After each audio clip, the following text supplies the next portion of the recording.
全ての鬼を滅ぼすのだ。 Awal cerita kisah dimulai dengan munculnya monster Oni yang senang membantai manusia dan menghancurkan segalanya. Namun ada satu orang yang berani melawan monster tersebut. Dia bernama Momotaro. Momotaro sendiri telah membunuh banyak Oni di daerah Onigashima, dan disinilah awal mulai peperangan antara keturunan Momotaro dan Oni dimulai. Setelah ribuan tahun berselang, kita diperlihatkan seorang junior keturunan Momotaro yang terluka, di mana itu semua diakibatkan sama seniornya sendiri. Meskipun sudah diperingati, namun senior pembasmi Oni dari keturunan Momotaro malah mengadopsi anak dari keturunan Oni. Dia yakin perang selama ribuan tahun akan berakhir dengan saling berdamai. Selang beberapa tahun berselang, kita diperlihatkan karakter utama bernama Shiki Ichinose. Seorang karakter berandalan yang membuat kegaduhan hingga dirinya dikeluarkan dari sekolahnya.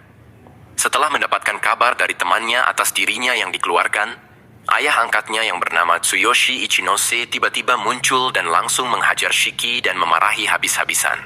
Saat dinasehati, Shiki malah menyuruh ayahnya diam. Jelas saja ayahnya makin marah dan ingin menghajarnya lagi.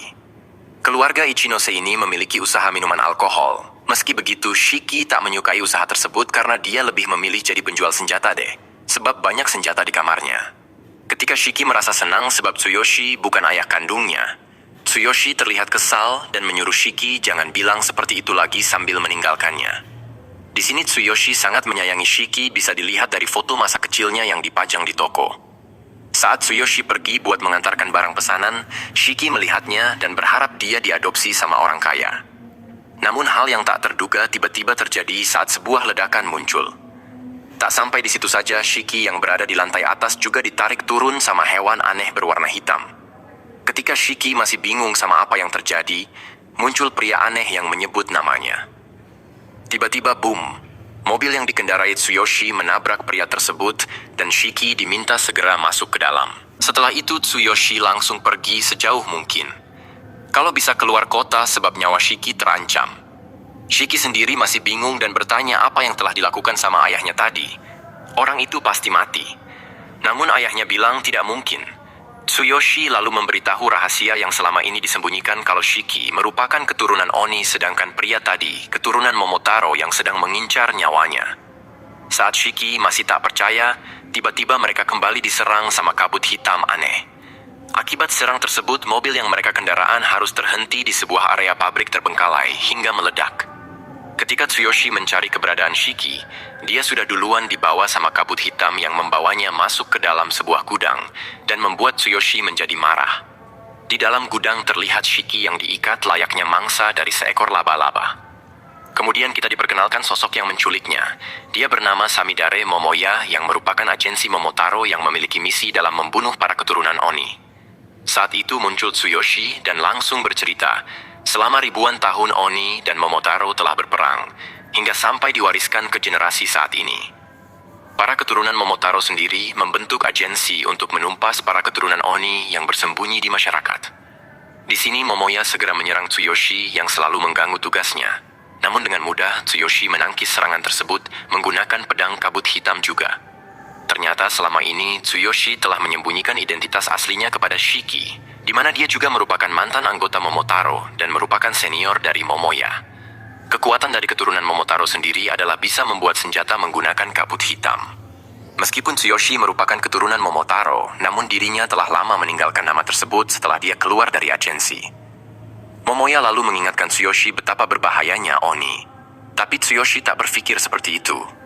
Shiki yang mendengar percakapan mereka berdua masih tak bisa menerima dengan akal sehatnya. Mereka berdua pun kembali bertarung. Dalam pertarungan tersebut, Momoya masih ingin tahu kenapa seniornya ini begitu keras kepala melindungi keturunan Oni. Jika memang demikian, maka Momoya tak memiliki pilihan lain selain membunuh Tsuyoshi juga. Karena Tsuyoshi telah lama tidak bertarung, Momoya dengan mudah berhasil melumpuhkan Tsuyoshi dengan telak. Hal itu membuat Shiki sangat terpukul ketika melihat ayahnya yang berlumuran darah. Saat Momoya akan mendekati Shiki, Tsuyoshi masih berusaha menghentikannya. Itu dilakukan atas dorongan seorang bapak yang ingin melindungi anaknya. Merasa Tsuyoshi terlalu mengganggu Momoya akan mengakhiri hidupnya dengan serangan terakhir.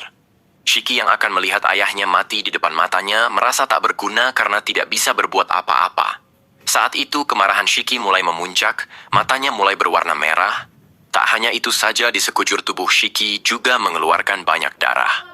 Momoya yang merasakan ada keanehan di dekatnya tiba-tiba terkejut saat sosok Shiki sudah menghilang, dan inilah yang terjadi. Setelah berhasil menangkis serangan Shiki, terlihat seluruh tubuhnya sudah berubah menjadi Oni. Momoya pun bilang alasan sebenarnya membasmi para Oni dikarenakan mereka tak bisa mengendalikan kekuatannya hingga menimbulkan banyak kematian pada manusia. Di sini Shiki mengeluarkan banyak sekali senjata yang dirinya buat menggunakan kemampuan darah. Serangan-serangan tersebut memang berhasil ditangkis sama Momoya, namun hal itu tak mudah sebab terlihat raut wajahnya yang begitu kelelahan. Melihat ada kesempatan Shiki tidak mau membuangnya, Momoya pun akhirnya terpojokan dengan tubuhnya diinjak sama Shiki. Tanpa ragu, Shiki langsung melancarkan serangan dahsyatnya hingga membuat gudang yang menjadi tempat pertarungan mereka sebagian hancur lebur. Meskipun sudah menggunakan serangan tersebut, tak disangka Momoya masih bisa selamat, namun harus kehilangan satu tangannya. Shiki yang masih belum bisa mengendalikan kekuatannya tersebut, tiba-tiba merasakan efek yang menyakitkan pada tubuhnya.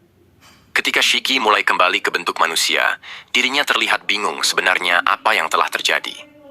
Tak ingin membiarkan Shiki mengamuk lagi, Momoya akan membunuhnya dengan sisa-sisa kekuatannya. Saat Momoya menusukkan pedangnya, tak disangka Tsuyoshi masih melindungi Shiki untuk yang terakhir kalinya. Momoya merasa bingung sama seniornya, padahal sudah jelas kekuatan Shiki bisa mengancam umat manusia. Di luar sendiri, para warga pada berdatangan setelah mendengar suara ledakan keras tadi. Momoya lalu memutuskan buat mundur terlebih dahulu sebab takut akan ketahuan identitasnya sama orang lain. Shiki sendiri terlihat panik melihat ayahnya yang sekarat. Saat Shiki hendak memanggil ambulans, Tsuyoshi menghentikannya karena hal itu sudah terlambat. Sebelum meninggal, Tsuyoshi ingin meminta maaf kepada Shiki karena telah menyembunyikan kebenaran tentang dirinya selama ini. Tsuyoshi berharap Shiki akan menjadi kuat setelah ini dan bisa mengalahkan para keturunan Momotaro beserta Oni agar dia bisa hidup tentram. Itulah janji yang Tsuyoshi buat kepada Shiki sebelum meninggal. Namun Shiki yang tak mau ayahnya mati sekarang akan tetap membawanya ke rumah sakit, sebab dia masih banyak salah kepada ayahnya. Melihat tindakan Shiki tersebut, Tsuyoshi berharap agar keturunan Oni dan Momotaro bisa berdamai seperti mereka. Setelah itu, Tsuyoshi pun menghembuskan nafas terakhirnya, di mana hal itu membuat Shiki sangat terpukul. Bahkan Shiki sampai tidak bisa membendung air matanya melihat ayah yang selama ini merawatnya telah terbujur kaku. Ketika Shiki duduk di dekat jasad ayahnya, tiba-tiba muncul seseorang menggunakan sepatu roda. Tanpa banyak bicara, pria tersebut langsung membuat Shiki jatuh pingsan hanya dengan sekali pukul. Siapakah sebenarnya pria ini dan kenapa bisa datang secara tiba-tiba di tempatnya Shiki?